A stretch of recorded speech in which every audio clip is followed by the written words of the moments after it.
Hey guys, and welcome to the Lower Chesapeake Bay Fishing Report, the first podcast to bring you the local offshore, nearshore, and inshore fishing report, whether it's good, bad, or ugly. We got a great fishing report lined up for you guys this week, but first let's hear who's making the show possible. Sam Rust Seafood, your locally trusted source for premium wholesale seafood. Servicing customers from Hampton Roads down through the Outer Banks, Richmond, and surrounding areas, including Fredericksburg, Charlottesville, and Lynchburg, for over 80 years. Committed to the highest standards in the industry, Sam Rust distributes the best of the ocean directly to your restaurant, hotel, or grocery store on time and at a great price. Visit samrust.com to discover how quality, tradition, and sustainability come together. So don't cuss, call Sam Rust. Listen up, folks. AFTCO has a new promotion for all Great Days Outdoors Podcast Network listeners. They're now offering a camo sunglasses cleaner cloth with any purchase of AFTCO products. I especially enjoy their hooded sun protection shirts, as well as their Seiko fluorocarbon. All you got to do to get your coupon code is text LCBFR to 779-345-2918. Again, just text the letters LCBFR to 779-345-2918 to get subscribed to our email list, and we'll send you the promo code via email. All right, guys. Well, welcome to this week. Man, it's been a flurry of action this week. I'm excited to dive into this report. We're talking to a friend of the show, having him back on again, Captain Jay Brooks with Smoke Show Sport Fishing. Welcome back, man. How you been? Thanks, brother. Appreciate it. Yeah, been good. Finally, fishing starting to get a little bit better offshore, so we're excited about it. Awesome, man. And for those that are maybe just hearing your voice for the first time, tell us a little bit about Smoke Show Sport Fishing. That's almost a tongue twister if you have to say it 3 times fast. Tell us a little bit about the boat and some of the stuff that you guys are kind of specialized in. Yeah, we have a 54-foot Custom Carolina. She has brand new engines. We're fast. She's quiet. She doesn't smoke a whole lot, which is great because a lot of the larger boats, they have the older engines. But so we're lucky. So she's fast. She's quiet. She doesn't smoke. She's beautiful. She's everything we'd ever want. So we really like to focus on offshore fishing. We do a lot of inshore fishing early in the summer, but now it's nearly every weekend is booked out for our offshore in the fall. We have some weekdays left going into October, and then we have a couple of weekends left in October, and then it starts to get real hard for us to book offshore trips after that. But we really like to focus on marlin. We head down to North Carolina in the spring, focus on fishing for blue marlin with plugs, and we come back up. We start doing charter fishing, and we go back down to Pirates Cove. We fish Pirates Cove tournament. Then we come back up here and we'll finish out our charter season. So we're just kind of in the swing of our offshore season right now. That's awesome, man. I'm glad to hear that there's finally some good water and some good action. It seems like it's been a little bit of a delay this year to get some really good offshore stuff going. I mean, what would you say has kind of changed in the last 2 to 3 weeks? It's kind of bringing that upwelling of a couple more billfish. Well, we've had a hard southwest wind. Even on the inshore side, it's been wild. It's just every afternoon it seems like we'd have a southwest, which is fine as far as the seas have been fine to get offshore. We've been able to go out. We always find something. That's what my mate always says. Even my last mates be like, Jay, we always come back with a catch. But, is it what I want or is it what my expectation is? And so, so the seas have been fine because the Southwest really is pretty for us. With it is that it pushes the Gulf Stream kind of up to the northeast. And so when that happens, we just don't get the good water. So it's almost like you're fishing in the Chesapeake Bay. That's what it looks like some days. You get out there, you just spent 2.5 hours getting out there. You're 63 miles offshore and you stop and it's, green water. And so typically we like to fish, blue green or that real cobalt blue water.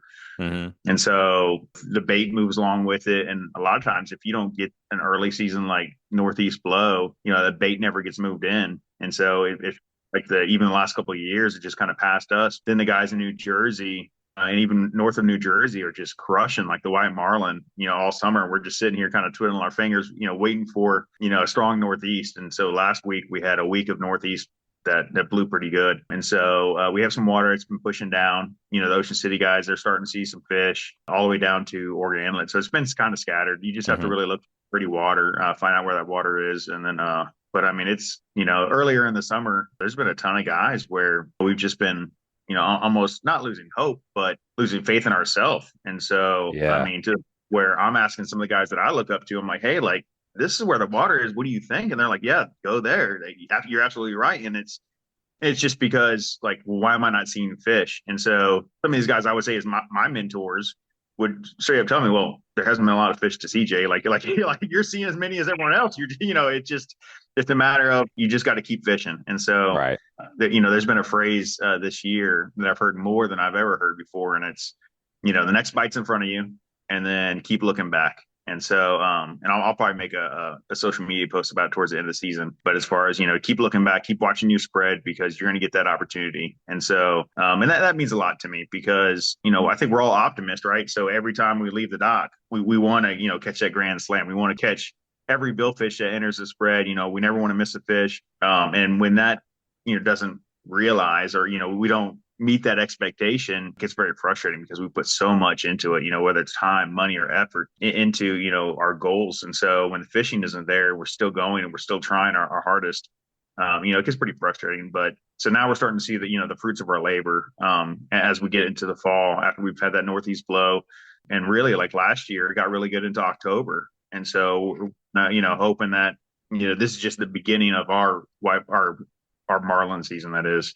So, and then, again, they've been around, a little bit here and there. Just not super concentrated per se. And even like you were talking about earlier, you get a snap of what you think is going to be good water and you go to it and then it's just not producing what you would expect. And I can only imagine, we go out in these bay waters and we hope to catch a cobia or a sheep's head and that doesn't happen. But it's like, no big deal. We can go do it tomorrow. But with offshore, the stakes are higher because it's harder to get out there. It's more expensive and that good water might not be there the next day. So I'm curious, when you say good water, what all are you looking at? Are you considering altimetry, bathymetry, chlorophyll? Like, what are some of those key indicators? When you say good water, what are you really looking for that would be good water to you? So it's funny because I've been talking a lot to my mate. I have a newer mate. I say newer. She's new with working with me.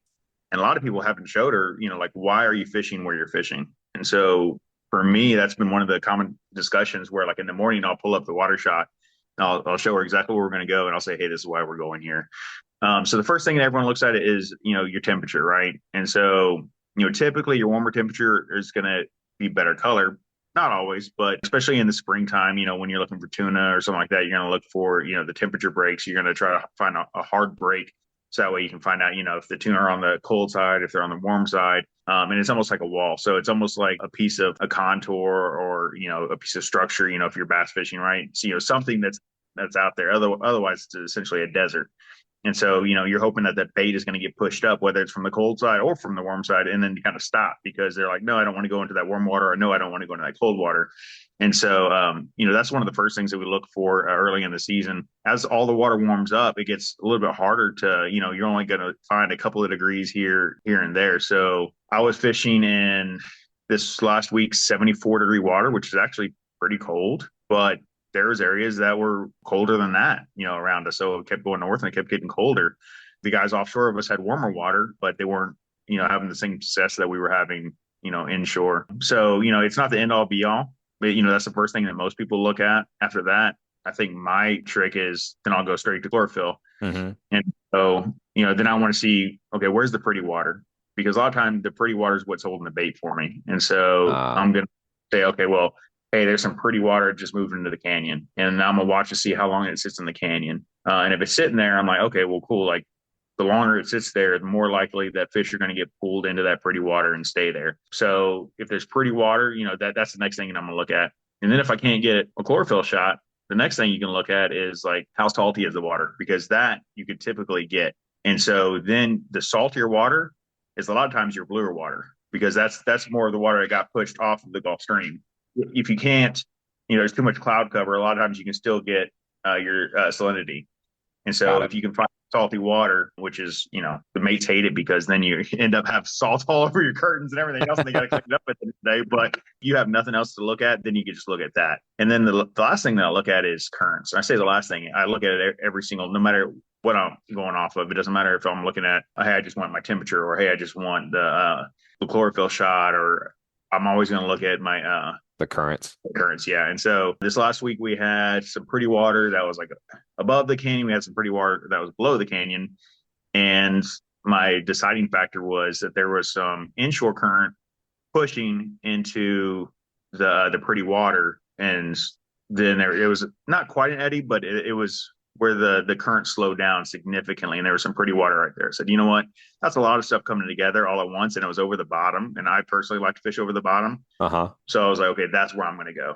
Oh, hold on. So over the bottom, what does that mean? So 50 to 100 fathoms typically considered over the bottom or fishing the mud. Okay. So a little shallower. Yep. Yep. Okay. You're talking about, 300 to 600 feet. So for me, I like to do that just because I can see the bait. I can see, because if I'm trolling around and I can't see anything, okay, well, and then there's a reason for the fish to hold there, because there's a structure. And Right. maybe as people, I guess, continue to fish with the sonars, and I'm sure you know all about the sonars, but for anyone that doesn't know what a sonar is, it's essentially an underwater periscope that goes underneath your boat and looks around for, I don't know, a half mile all around you, looks for a billfish. So for those guys, if they want to go overboard, I feel like because they're in a search pattern, so they can go all the way. And when I say overboard, where you can several thousand feet, so they can actually go out there and look and they can see, is there bait further out or is there fish out here? And it's not just, hoping for a bite. When I go out there, I kind of feel like I'm hoping for a bite. When I fish the bottom, where I'm like, there's structure here, there's bait here, I know exactly what I'm fishing. I feel way more confident just because I don't have. And so, I have to look at everything coming together. And then the last thing, put it all together is with your eyes. You can't beat that. So, and it really helped us this last week because we had a photographer with us. We slowed down, we got the spread out, and I turned around and I was like, there's a sailfish right there. Oh. Like turned around and you could see its big sickle tail right in front of us. And we got dang ran right over it. And I was like, turn around and yelling at the mate. I'm like, it's coming. And so he never came into my spread. But so then a little while later, we saw a shark. Charter fishing, you point everything out. And you're like, hey, look, there's a shark. And so, especially when you have people from the Midwest, Mm-hmm. a lot of the folks, that's awesome. They They've see a never shark. seen anything. Yeah. And so I'm showing them the shark. And then a little while later, I had the camera, the photographer with me upstairs, and he goes, oh, is that another shark? And I looked at it and I was like, no, that's a white marlin. And so, and again, so we started getting closer to it, and he kind of spooked. And I was like, you see how he swam differently? That was definitely a white marlin. And so, granted, the water temperature was a little bit different, but, just taking your eyes away from the screen, even away from the spread, we were just talking about looking back, right? Yeah. Sometimes taking a breath and looking around you. If I never looked forward, I would have never saw any of those things. Yeah. And so that's why we're like, I looked at him, I was like, well, we're going to spend some time in here. I mean, we had bait on the screen, we had everything else that I was telling you that I was looking for, even though the water cold. So, water temperature isn't the end all be all. So it all worked out, especially, and now with the guys with the sonar, now it's hard for them to take their eyes off the sonar because the sonar should be seeing these things, but the fish are super high in the water. Sometimes it's a little bit harder for them to see them. So hopefully one day I'll be blessed enough to have a sonar and I'll have to deal with that. Yeah, I was gonna say for those that are listening and are like, man, he keeps talking about sonar. Well, I have a sonar on my boat. There's a big difference. I mean, just briefly, like price difference between your typical like bottom machine that we're talking about when you think sonar versus, is it called Omni something or other or Yeah, so Simrad has a version, but yeah, the Furno is Omni. Yep. Omni sonar. So we're talking like a six-figure piece of equipment, right? Yeah. And it's got the ability, like you were saying, to like look out in every direction and pick up things that the naked eye would never ever see. So yeah, huge investment to get that. So you're down here with us, working class folk, putting all the pieces of data together, the current, the temperature, some bottom structure, some bait, and then you were able to find your bite. And so, I'm looking at some of your social media pictures from recent trips. You've got a load of mahi. It looks like the white marlin release. So talk me through that white marlin bite. That fish came into the spread, and then kind of talk me through what happened, and then obviously landing it. Yeah. So for the last one, which was on Saturday, a couple days ago now, we just got out there. We had bailed some mahi on the way out, so we were probably 40 minutes late. And so once we got out, we got our spread out. We saw some of those fish, and I'm listening to the radio. I was far enough south that I could listen to the North Carolina guys. So I have one radio listen to North Carolina guys, one radio listen to Virginia Beach, which again, you're putting all your information together. You're kind of painting a picture in your head. Yeah. And so I'm like, well, I looked at the photographer, hey, we're going to fish our plan. And so luckily enough, it was raining, but it was calm, if that makes sense. It wasn't like your storm. It was very, very calm, almost like a lake, but it was just pouring all day. And so, I was looking back, waiting for my opportunity. And I had one pop up on my left long, and I keep my longs with me. Whenever I fish with my friends, they always say, hey, like, do you want to fish? Because they know that, for us, the most fun part, just like a cobia guy, right? Like is actually hooking the fish. Right. And so I always have 2 rods up there, and then so the mate has 4 rods downstairs. Got it. And so he popped up on the left long. So I walk over to the left long. I pick it up because I see him. He's coming after me. And again, for those that don't white marlin fish a lot of times you can see it beforehand. So they'll come up, they'll almost be your bait. They have the dorsal fin, be right behind you. And so you almost, that's why we're watching our spread, is to know, what bait is he going to hit before he gets to it. So I was already picking up my rod, had it in free spool, I was pulling out of the rod holder right when he hit it, and I felt him. So I start dropping back, and I look back, and we have another one come up on our left short, which is our lure bait for blue marlin. So you never want your white marlin to get to your blue marlin bait. A lot of times what they'll do is they'll come up and they'll swat at it. Either they'll hook themselves and just sting themselves and, jump off real quick. Maybe you'll get lucky and you'll land it. Or a lot of times they'll hit it and they'll figure out that, hey, that's not real. That's not what I want.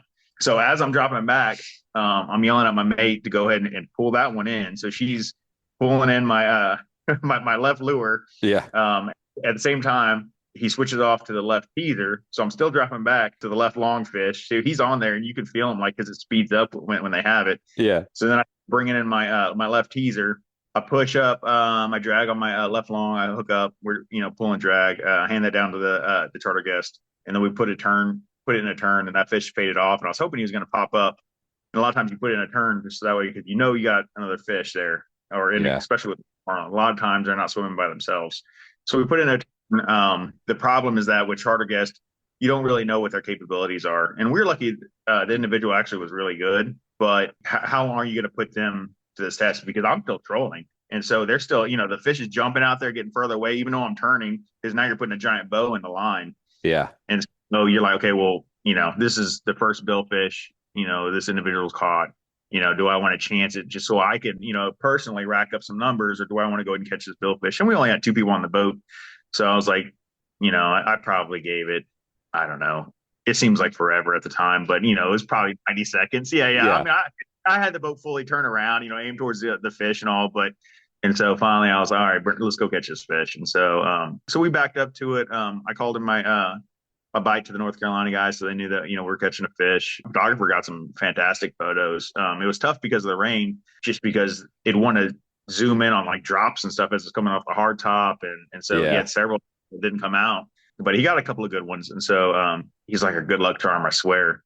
The first time he fished with us, we caught a white marlin. And then the second time he fished Big Rock with us, we caught 2 blue marlin.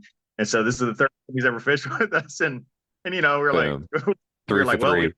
The day when he drove up from Moorhead just to fish with us. And so, and the bite down there has just been fantastic. But he's like, well, he's like, you invited me, come on, let's go. And so he drove up here, and so we got that release. The mate got on it at that point because we had him on there a little bit longer because I was putting it in a turn. We didn't get it up to the boat. We got it on the leader, and then the leader, she popped it off. And then thing back out. Unfortunately, that was our day. We got covered up with mahi a couple of times. Yeah, unfortunately. I mean, you have 2 people and you catch a marlin. I mean, and you catch a limit of mahi. I mean, it's not. Yeah, that's a great day. Yeah, I'm always marlin fishing, and so. Or that's what in my head, that's what I'm always doing. Yeah. You might be bailing some mahi in, but in your head, you're looking ahead for the next bite and probably already watching your spread, whether it's out there or not. And I'm looking at one of these photos that was taken of this marlin completely out of the water. I mean, nose to the sky, lit up, gorgeous shots. I mean, your photographer, my hat's off to him, because that's an incredible capture. Like, I mean, you see them a lot of times breaching, half their body's out of the water, but to see the entire, tip of the bill to the tip of the tail, I mean, that's incredible. Great shot. Oh, and the best part about, and his name is CJ Holbrook, but he gets as excited as if he was catching that fish. When he gets a photo like that, he is pumped. And so, and then that pumps up, Lee and I, because now we're like, oh, cool. Like, he was probably more excited than the guy that caught the fish, honestly. So he like loves to ride along. And then we get to see him, get that amped up about it because he loves that. That's the part that he loves. And so, it's fantastic. Oh, yeah. I mean, you can tell stories all day long, but the old saying, a picture's worth 1,000 words, holds so true, especially with a billfish, to be able to say, hey, man, let me tell you about this great story. And here's the picture. and then it just brings it all together. So like in as much as you come in tight when you see that left long go off and you hand feed that thing in free spool and then boom, lock it up. I'm sure for him that feeling you have when you lock it up is the same feeling when he clicks the trigger on that picture. Is like, I got it. I got the one, you know. So CJ Holbrook, man, great shot. Amazing, amazing job. Talk me through real quick. So your tackle for that white marlin in particular, like talk me from the spool, the reel, all the way down the leader. Like what were we working with for that particular fish? Yeah, so we were on light tackle spread, and this is pretty standard. Is it? So it's a TLE 20 two speed. Honestly, it's a little bit slow, but it's been a mainstay for white marlin fishing for years and years and years. And so I say it's slow because I would like to have a faster reel, but TLDs are just so proven, and it's hard for me to go on. So I have custom rods that I bought from Black Tip. I'm sorry, Blackfin. I'm sorry. So they're custom rods for circle hook fishing. So they have a slow tip, and Okay. so it helps with your hook set with the circle hook fishing. Hmm. And then so I actually upped my line. Typically, I fish with 20-pound main line, and then I have backing. I don't know, it's probably 60 Hmm. on my backing because you don't want to. If you bust off a fish, you don't want to bust it off on your backing. You want to keep all your backing. So I went up to 30 pound just because it's easier for the drop back for your mates. When they have a lot of stuff going on in the cockpit. Yeah. So if I was fishing and I had guys and this is all we did, then and I have a guy on every rod, sure, I would absolutely go with 20. But when I have a mate that's trying to entertain guests and Yeah. maybe something and like or and have their lunch in the middle of it, Yeah. so then they get their bite. It's a little bit easier with a 30, Yeah. so that backlash because essentially they're dropping the spool and the free spool with a fish jumping or swimming around with your bait. Yeah, Yanking that line off the reel real fast, almost like a cast. yep, as fast as that fish wants to go. And so with the thicker line, it just allows them. And even if they start to mess up a little bit, they can save it a lot easier. Yeah, it's just like imagine if you had just braid there, right? How quick you can have a backlash on a braid Oh reel. yeah. With that 30, if it starts a backlash, they can just pull it out real quick. Yeah. You said a slower tip. Are you referring to like a little bit sturdier tip, referring to like getting a little bit more tension on that circle hook when you're setting the hook? Is that what that slower tip is referring to? No, so it's slower as in it's more limp. Ah, And that's because you want what it's going to do is as it's pulling it out, when you have the circle hook, as it's coming through the mouth, you want that part to be real soft. So then it hooks it into the corner of the mouth. Because I if it's see. like hard and stiff rod, a lot of times it would jerk it straight out before it have a chance to hook. So Got and it. that's why I use like level like our drags are all level, and so that way you can push it up slowly. So it's not like a Zebco where all of a sudden you have all either zero drag or all drag. And so Yeah. for us, we're slowly pushing up our drag, and then even then we only have 6 pounds of drag on the fish. Wow. Um, so we have a 60-pound fish jumping around out there, and he can essentially do whatever he wants to. And then it's up to the angler to make sure that we stay tight with the Yeah. fish. So that goes into a header. Usually, most people have between 60 and 80 pound header. So you can have a bimini. My mate uses a knot she learned in the Bahamas that she likes, and it's fine. It hasn't failed us. So yeah, okay. Knock on No, wood. I just want to make sure that like we fish every day like it's a tournament, and so all of our leaders and everything are tournament, and that's because I'm a IGFA official, and so as far as I want to make sure that when we go to tournament fishing, we're fishing the exact same way we fish every other day. Yeah, that's smart. Yeah, I don't want it to be like, oh well, I don't remember if this is It's a habit. You're making it a habit every time the same. like our leaders are going to end up being about 29 feet, gives us a foot. So if we mess up somewhere, something's a little bit longer, we're still okay. So then your header is comes out to about 6 feet. Your Hmm. header is a lot of people will use your fluoro for your header. It just depends if you're fun fishing. A lot of people will go all the way down to 30 or 40, which is kind of light. We typically use around 60. But we started to go to mono now. A lot of the organic guys have been using mono for years anyway. No issues. No, yeah. I mean, if you're in a kill tournament, yeah, maybe you want to start looking at, do I want fluoro? Do I want mono? If you're trying to kill a white marlin open, something like that, or maybe do you want to go up to 80 in case you catch a real one, Yeah. and you chafe off. So, like I said, like we got ours, and the moment that we leaded them, he popped off. So, okay, but if that was a kill fish, would we have wanted a little bit extra line on there? So, Yeah.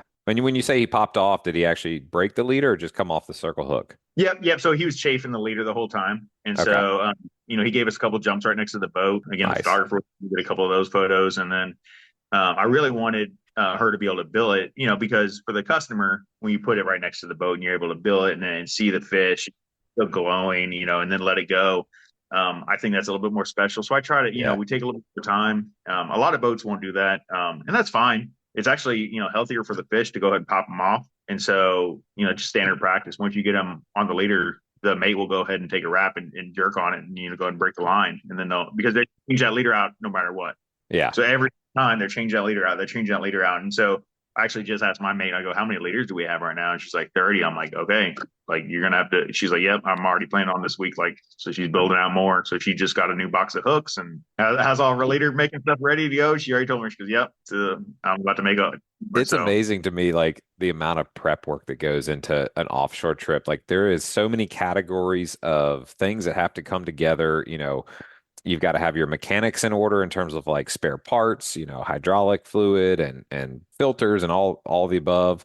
And then you got to have your whole laundry list of tackle, and then on and on the list goes. I mean, it always amazes me. Like I've always said with like cobia fishing, anytime that a cobia comes over the side of the boat, like it's a sign of like several variables that worked out in your favor.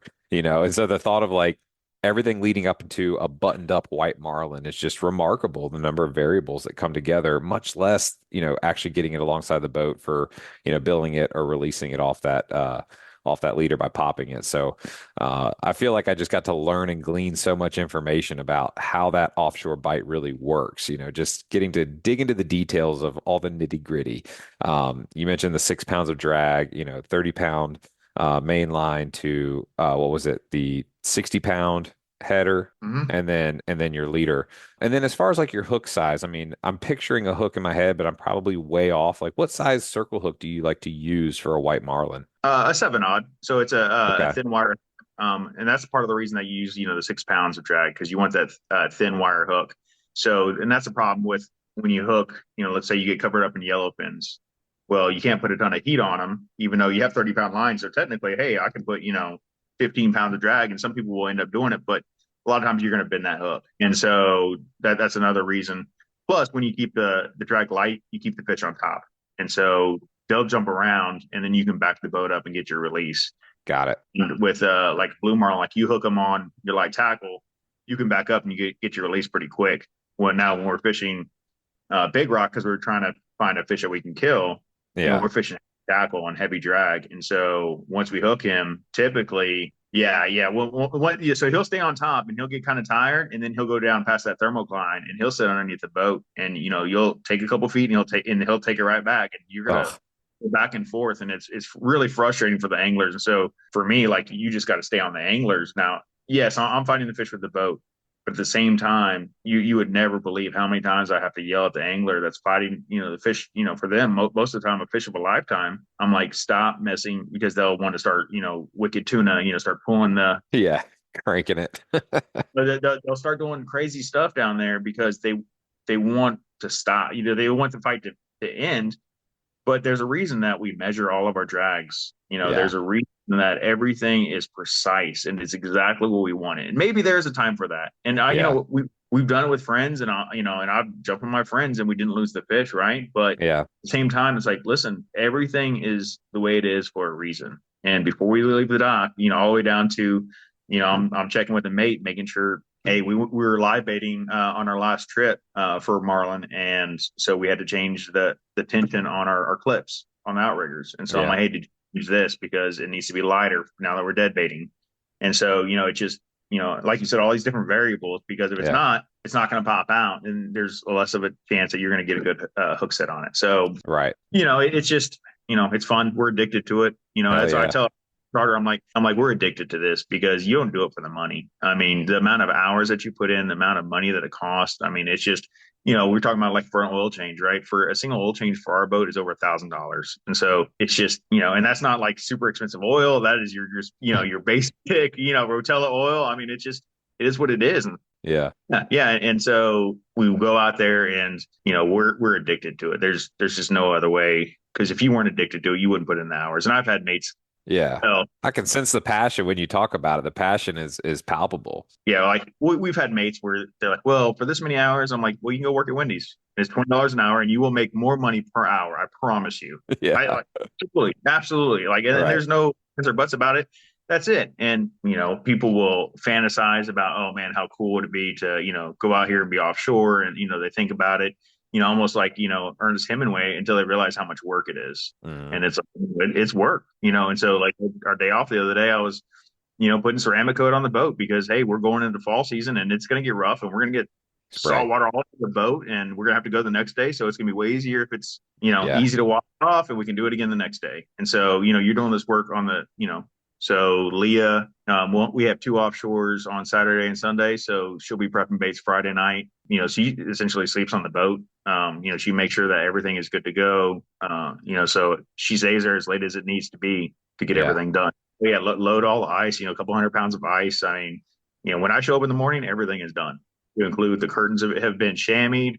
Like a lot of people don't realize, like the boat gets washed, but it gets chamoised every single day too. Like, I mean, it's just, she makes sure it's fueled. She makes sure that there's fresh water on the boat. I mean, she does everything. And so, the mates are really the unsung heroes. Sometimes it feels like the captains get, all the glory or whatever, but the mates are the one day in and day out. They're the ones that are working, their tails off because, number one, obviously they want to make a tip, but it's because it's their passion Yeah. and they want to be successful and they want to show everyone, hey, I can do this and this is how good I am. That's like the old saying they say behind every, great man is an even greater woman. In this case, it's true on the boat too. That your mate is a woman who's kicking butt and taking names, and like you were saying, making sure everything. I actually, my hat's off to you. You're probably the smartest guy, because women are just better at most things than us, and especially like organizational skills and not forgetting things. Like I lose my keys every single day, so like there's a lot of wisdom in that. So my hat's off to you for choosing a woman as your mate. Probably a reason that you guys are so successful on a regular basis. But as we wrap up, folks that have been listening, hear the passion, hear the excitement, and want to get aboard, the smoke show and go experience some of this. What's going to be the best way they can contact you and get in touch and get booked up on a trip, in these next couple of weeks as this marlin fishing's good? Yeah, they can go to the website. That's the easiest way. So that's going to get you directly with my wife. And so maybe I should have phrased that differently, right? No, but smokeshowsportfishing.com. And then so you just say, hey, like we're interested in this date. And then she'll be able to look up the calendar. So she does all of our bookings for us. And then she'll be able to actually tell them, hey, this is what's biting, this is what's going on. And if they have any specific questions, a lot of times she'll refer them to me, or she'll have me call them back and say, hey, this is what we can do for you, as far as, your expectations go. And then following us obviously on Facebook or Instagram, then you'll always see what our reports are. We try to post, keep our reports pretty consistent Yeah. as far as what we're doing. We're pretty transparent, and if fishing's not good, we're going to say, hey, like fishing's not good. But, as our mate says, we always come back with a catch. So whether it's, tile fish or actually that's what we had for dinner tonight. We've kept some. When we went live baiting, we decided to go tile fishing for a little while. That was an exploratory trip. But yeah, so whether it's tile fish, mahi, fishing just been great. So we're very Awesome. fortunate to be able to do what we love in the fall. Yeah. It's just fortunate that it's during SEC college football Saturdays. That's the only thing that The sacrifices that you make to take people fishing, it'll be on the DVR when you get back, I suppose. yeah, that's right. Well, Captain Jay, it's always a pleasure to catch up and hear about what you guys are doing. Today felt like a really cool deep dive into some of the more technical. It was a great learning experience. So folks that are listening, by all means, go check them out on Facebook, Smoke Show Fish, Sport Fishing, as well as the website, and get booked up. There's a couple of great weeks ahead. Hopefully, some good weather. Captain Jay, thanks for being on again, man. Really pleasure talking to you. Thanks, Luke. I appreciate it, buddy. Absolutely. We all stick around for a quick word from our sponsors, and we'll be right back with you soon. Hilton's Offshore Charts. The days of heading out and blindly looking for good fishing areas are pretty much over. Don't waste time and money on fuel searching for fish. You need the most recent, highest resolution images to not only know where to go, but where not to go. The knowledge provided by today's technology is critical when planning an offshore fishing trip. So make the choice that professional captains all over the East Coast make and choose Hilton's Real-Time Navigator. The easy-to-use interface and excellent customer service will have you on the fish every time you go. Check them out at hiltonsoffshore.com. That's hiltonsoffshore.com. All right, guys, well, I'm excited to dive into this next report. We're going to be talking to a friend of the show, good friend of mine as well, Captain Eric Myers with Heads and Tails Charter. Captain Eric, how you doing this morning, brother? Good, buddy. Just heading down to the boat. How about you?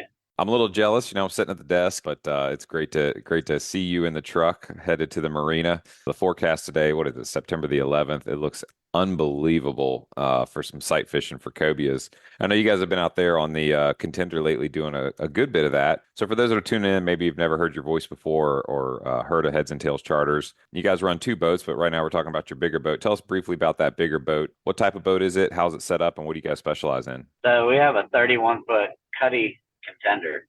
We got a big bow reel, so it's really nice. So most of our clientele like to cast on their own fish, and the bow being up so high, I'm easily able to point out fish for them, and normally they'll be able to see them. This year we've really kind of targeted fly fishermen. We've had a lot of fly guys come down and really enjoy having all that space in the bow to cast the fish, and the added safety of being able to lean up against the bow rail, because it seems like every fly trip it's only in at least 15.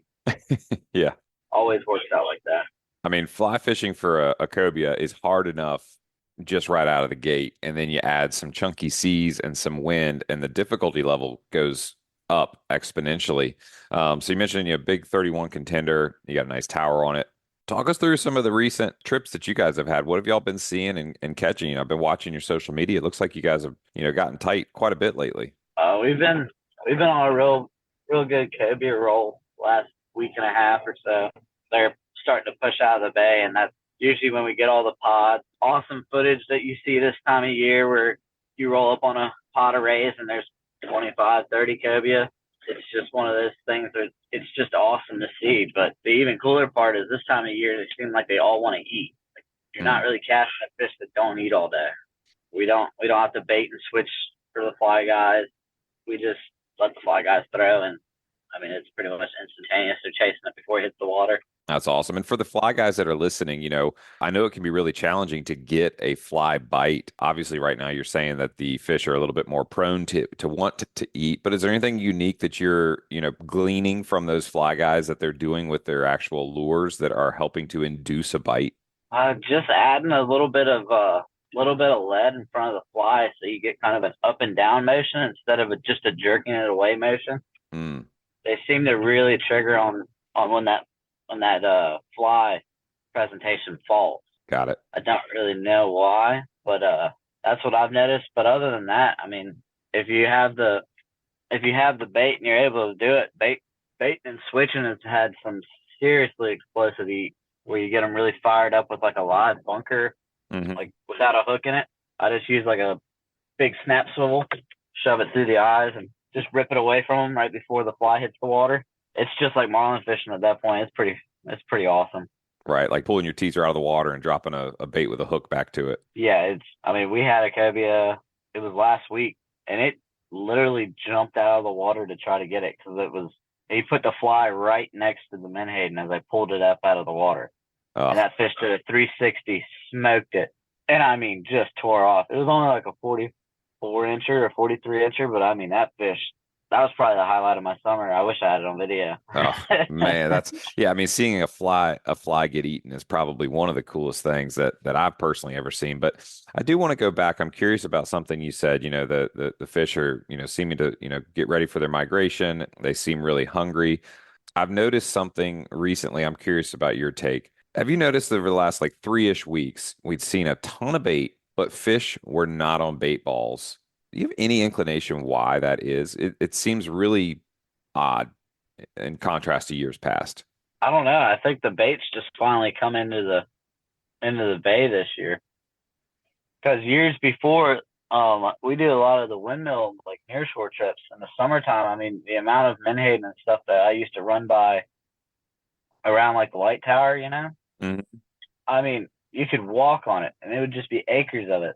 This year, I haven't seen any of it out there. Ah, interesting. So it's just like, it could be the stuff coming in from the ocean, and the fish just aren't in it yet. You know what I mean? Like they just came in during one of the last blows or something. But this year, it seems like the bait has come in and it has stayed relatively thick. I know right now, the last 3 days, it's been dwindling real good. I know I might have seen like 3 pods of bait combined over the last 4 trips. Right, which is nothing compared to what we've seen pretty much consistently all summer. It's weird, right? It is. I don't really know what to think about it, or on the verge of being like you can't go get your own bait right now. So Yeah. Well, I know that that can be tricky, especially when you're, relying on certain types of bait, whether that's eels or spot croaker. There's nothing worse than feeling like you're headed out to go fishing and you don't have the kind of bait that you want to have.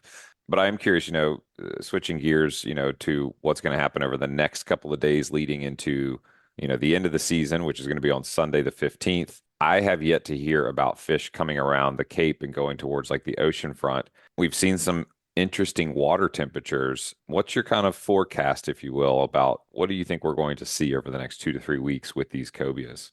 that's a really hard one, Luke. Best guess. Best guess is it's probably going to lead up into being like the end of the Baltimore out to like the North Channel buoys. Mm-hmm. This time of year, that's usually where the rays will stack up.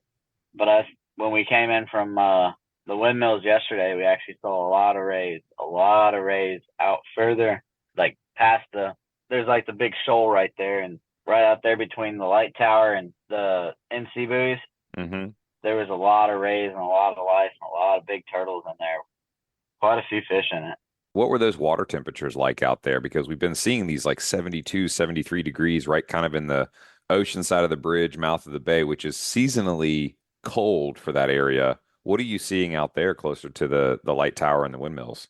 I mean, last week we had some 80-degree water out there, but yesterday it was all anywhere from like 74 to 75, Mm-hmm. which I mean, it's still cold, but it's cold, and then the water is still murky out there.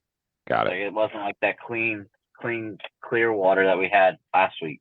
You contribute that to this northeast blow that we've been experiencing? I'd have to assume it has something to do with it, Mm-hmm.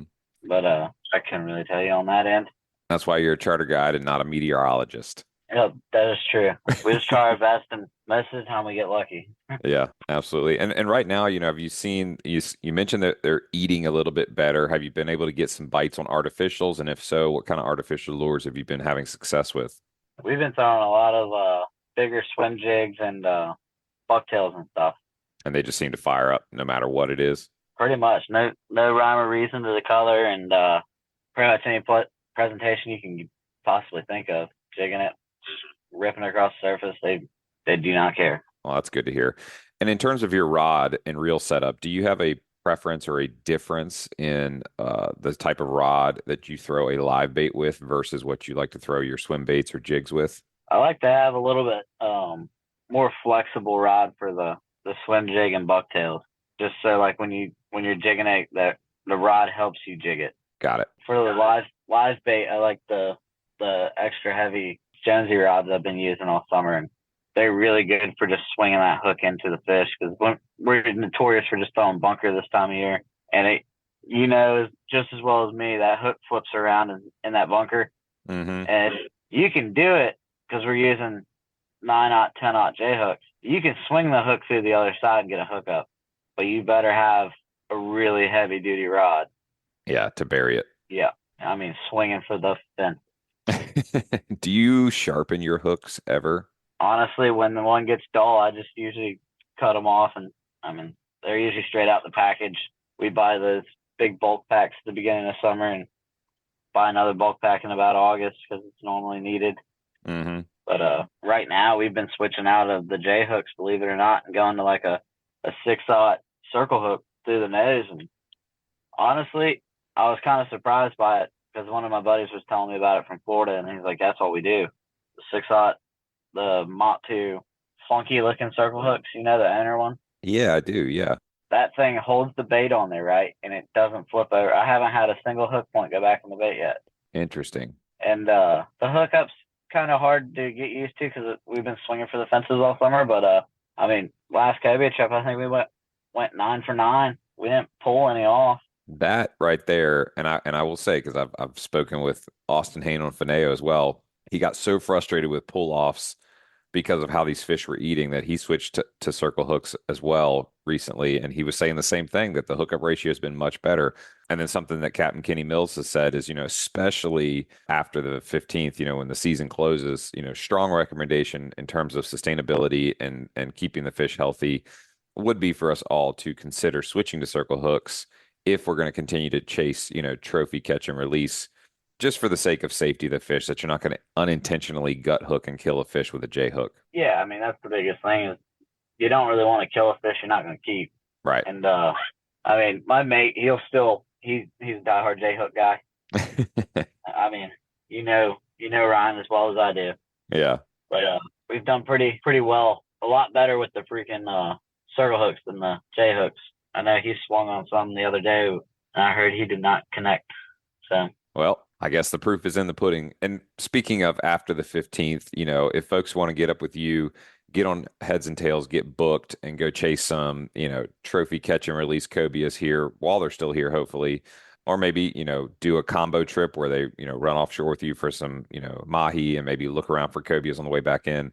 Are you going to be doing that, offering that? Do you have availability here in the next couple of weeks? I do. It's all on my Valley website. After the 15th, we're probably going to be switching over to more targeting like the inshore fish, like the redfish and the trout. Probably some more striper fishing in October. But other than that, on the big boat, we'll be chasing sea bass and stuff on our nearshore trips. What's that site for folks to get booked? It's Valley Pro. I think it's / Heads and Tails. Got it. We'll drop that in the show notes. And if they want to contact you directly, what's the best phone number for them? It'd be 757-573-9569. Awesome. Well, we want to keep talking with you here shortly about some inshore stuff as well. So y'all stick around. We're going to take a quick break, hear a word from our sponsors, and we'll be right back. It's time we talked about catching some serious savings. Imagine harnessing the power of the sun to cut your energy bills and having a roof that's built to last. Convert Solar and Roofing specializes in top-notch solar installations and durable roofing solutions that stand up to the toughest elements. Their solar panels are designed to maximize efficiency, and their roofs are built with premium materials to ensure long-lasting protection. Whether you're out on the water or at home, their expert team ensures you're covered. As fellow anglers in the Lower Chesapeake Bay, the team at Convert Solar and Roofing cares about both sustainable living and sustainable fishing. So reel in those savings today and visit www.convert-solar.com or call 757-44-SOLAR. Make your energy and roof as reliable as your favorite fishing lure. Call Convert Solar and Roofing today. All right, guys, well, welcome back. We're still talking with Captain Merrick's from Heads and Tails. One of the unique things about Heads and Tails charters is that they've got the 31 Contender, but they've also got an inshore boat that is a really cool platform with tons of castability. So, Captain Merrick, welcome back, man. For those that are tuning in and, we're feeling these cooler temperatures in the morning. And I think one of the first things I think of when I feel a cool temperature is, man, I'd love to hook up to a gator speckled trout. So tell us a little bit about the inshore boat that you guys run and some of those, target species you do coming up here in the next, really several months leading into, December. Tell us a little bit about the inshore stuff that you guys do. So our inshore stuff we do is really cool. We chase a lot of the big gator trout, the big trophies over 24s, all the way into March. We don't stop until it's time to switch over to going out to into the bay and stuff for the big reds in the spring. We do a lot of fly fishing guys. We do a lot of surprisingly a lot of guys from like South Florida, Texas, Louisiana. They come up here in the winter to fish with me for the big trout stuff.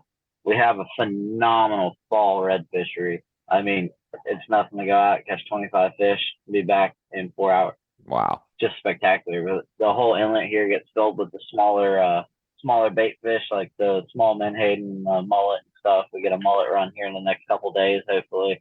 And that'll lead to catching big chomper blues in the inlet again. I mean, they really never left this year, but yeah, they're going to really get stacked up here in the next couple days. That'll put us right on into October, November for the big trout. That's awesome, man. Well, I know that it's a ton of fun. I've gotten the pleasure of doing it with you. Remind folks that are listening what that inshore boat setup is, size, motor, and primarily we're in the Lynnhaven basin, correct? Yeah. So this time of year, from September to December, I keep the boat in Lynnhaven, and then we get a little mobile in January, February, because we'll pull it out, go to like Elizabeth River and other places like that to go chase those trout. But it's a 22-foot bay boat, open deck, no T-top.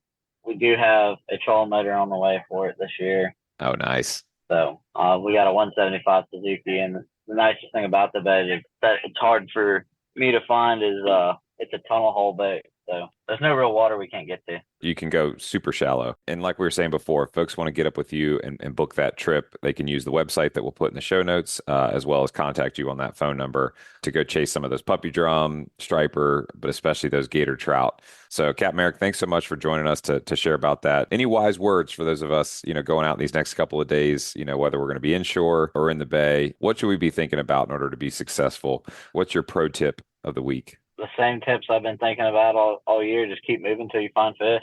If an area is dead, it's not going to get any more live. Yeah. That goes for in the river. That goes for out in the bay. Yep. Look for bait. Look for cleaner water and go find fish. Awesome. Yeah. And something you've always said stands out to me is whatever you're fishing with, fish it confidently and fish it all the way back to the boat. I think that's always been a great piece of advice as well. So folks, that's going to wrap up our final report. Y'all stick around for a word from our sponsors and we'll be back soon with the What Did You Learn? Would your insurance cover an air ambulance in a medical emergency? The fact is, insurance doesn't cover the full cost of medical flights, leaving you and your loved ones at financial risk. But with an Air Medcare network membership, you can focus on recovery, not on finances, should the unexpected happen. They take care of everything, with no costs for flights, only when flown by one of their providers. Membership covers your full household and starts at $99 a year. Visit gdo.deals/airmedcare to enroll. All right, guys. Well, welcome to the What Did You Learn segment. Going back to the conversation with Captain Jay Brooks aboard Smoke Show, just hearing about the level of dedication to what the mates are doing and the level of preparation. I think a lot of times when, we want to go fishing, we're also trying to like squeeze it in, amongst our busy schedules. So I really want to highlight that was a good learning moment for me too, that, if I'm going to take the time to go out and go fishing for any species, dedicate the time and preparation to, think it through, do a thorough weather check, look at the different weather apps out there, collaborate that data, make a good decision, the best decision I can with the data I have. And then to, spend the time preparing, double checking those leaders and those hooks and the knots and everything to make sure that you are 100% ready to go and ready for the unexpected, I think is also key, especially with the offshore fishing. Captain Jay and his mate Leah, obviously communicate a lot in order to have everything together so that when you guys go, you're able to be successful. So that was definitely something I picked up on. And then talking to Captain Eric, I think for anybody listening that might pick up a fly rod, that's definitely attractive to come down here and chase a species like a bull red drum or a cobia. From the sounds of it and from what I've seen, that boat is perfectly set up on that bow with that bow rail to avoid falling into the Chesapeake Bay and obviously have a nice stable platform to be able to do your fly fishing from. And then the same goes for, looking at Captain Eric's inshore boat, that big open casting deck up front. When you get into that skinny water, having that ability to, get into a foot and a half of water and target some puppy drum or some speckled trout, that boat is going to be the key. So definitely a lot of cool things to have picked up on this week. If you're tuning in, I really enjoy, getting to dig into these guys, minds each week and understand how they do what they do. And I think the one thing that's really starting to stand out to me amongst all the captains that we talk to, you're going to get good at whatever you do that you do in repetition, but especially with, charter captains and expert fishermen that we talk to, they truly are innovators, whatever it is that we talk about. And, we're over here as recreational guys, struggling to put two and two together. They always seem to find a way to innovate and overcome challenges and be prepared, So hearing Captain Eric talk about, basically, fishing with bobbers, I'm like, with bobbers, that's something that you might think of for, maybe speckled trout in deep water like the Elizabeth River. But when those cobias are hanging out down lower on the pilings, using a sort of slip bobber rig to present a bait in a way that they might want to take it, again, it's just a cool way of seeing innovation happen to be able to target those fish. So I guess my thoughts for wrapping up this show this week would be to stay curious, when things aren't going well or you're not catching that target species that you want to. Try to avoid the natural feeling of getting frustrated and instead try to, challenge yourself to get innovative to solve that problem and figure it out and put two and two together and connect with that fish and get to take that picture. So the fall season is upon us and we have some exciting new species to target. Hopefully we're going to see a good resurgence of some stripers here in the Chesapeake Bay. Kind of word on the street in popular opinion with the amount of menhaden that we've seen that we might hopefully have a resurgence of some striper this fall. So I'm excited to continue talking to captains each week as we get into the fall species and find out what's going to be biting here in the Lower Chesapeake Bay. So y'all, thanks so much for tuning in this week. We look forward to talking to you soon. Have a good week. So that's going to wrap it up this week. Please subscribe, rate, and review wherever you listen to podcasts. And remember, to get your free AFTCO Camo Sunglasses Cleaning Cloth, just text the acronym LCBFR to 779-345-2918 to get your promo code and be added to our email list so we can send you the new show each week. You guys keep whacking them and be safe out there.